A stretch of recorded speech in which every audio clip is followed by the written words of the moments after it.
आज रविवार है और हम पशुओं की चिकित्सा की चर्चा करेंगे।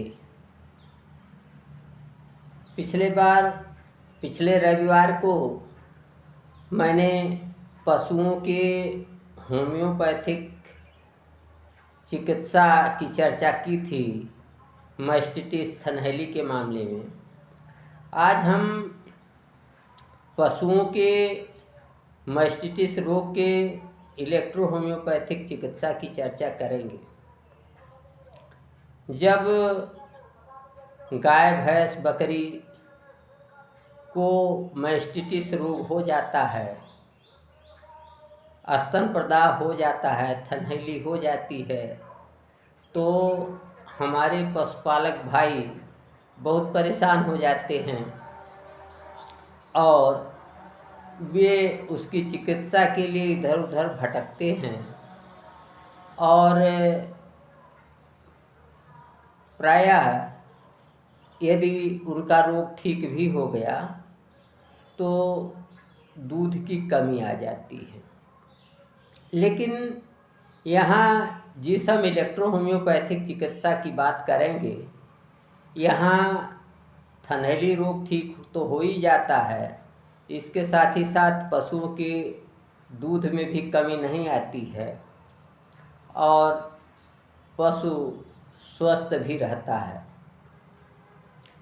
तो सबसे पहले हम देखेंगे कि थनैली रोग हो जाने पर लिनफोन 200 या 1000 की मात्रा दी जाती है।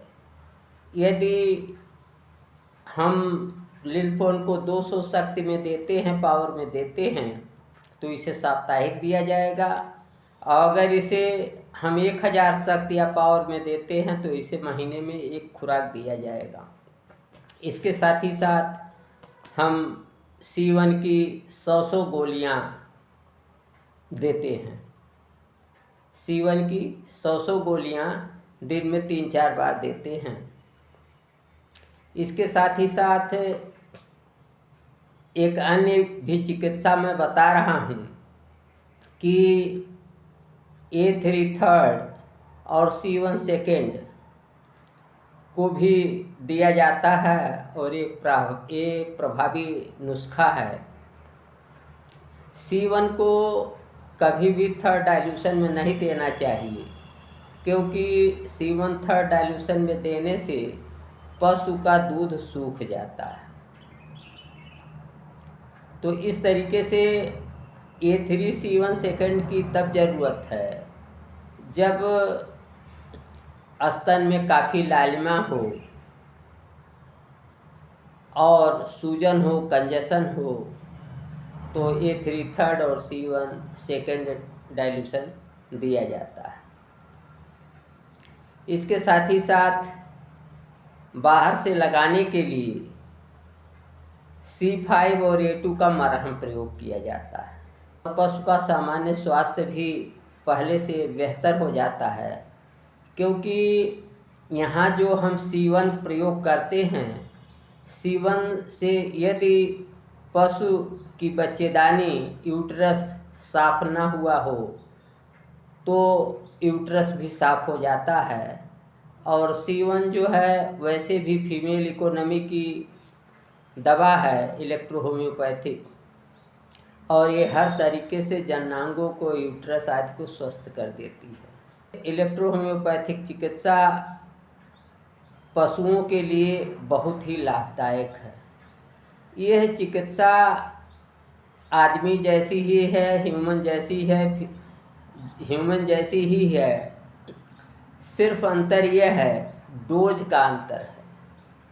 यहाँ भैंस का डोज आदमी के डोज का 8 गुना होता है, गाय का डोज आदमी के डोज का 6 गुना होता है, कुत्ते का डोज आदमी के डोज के बराबर होता है, बकरी का डोज आदमी के डोज के लगभग बराबर होता है।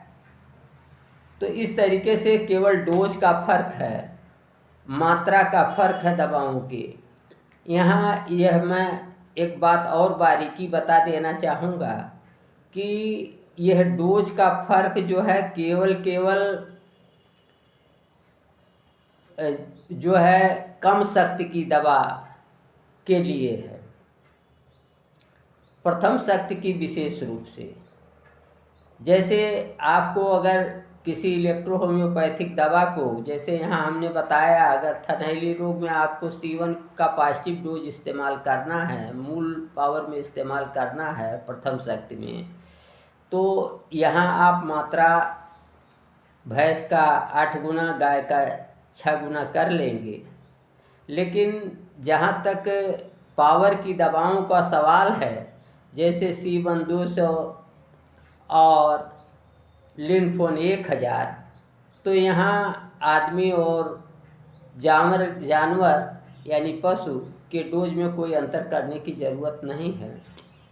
वही एक गोली आदमी के लिए पर्याप्त है, तो वही एक गोली जो है गाय, भैंस और हाथी के लिए फिर पर्याप्त है पावर में। हम समझते हैं कि आप पशुओं के मास्टिटिस रोग में, थनैली रोग में मेरे इस वीडियो से काफ़ी लाभ उठाएंगे। आज बस इतना ही। नमस्कार, मैं डॉक्टर प्रेम नारायण।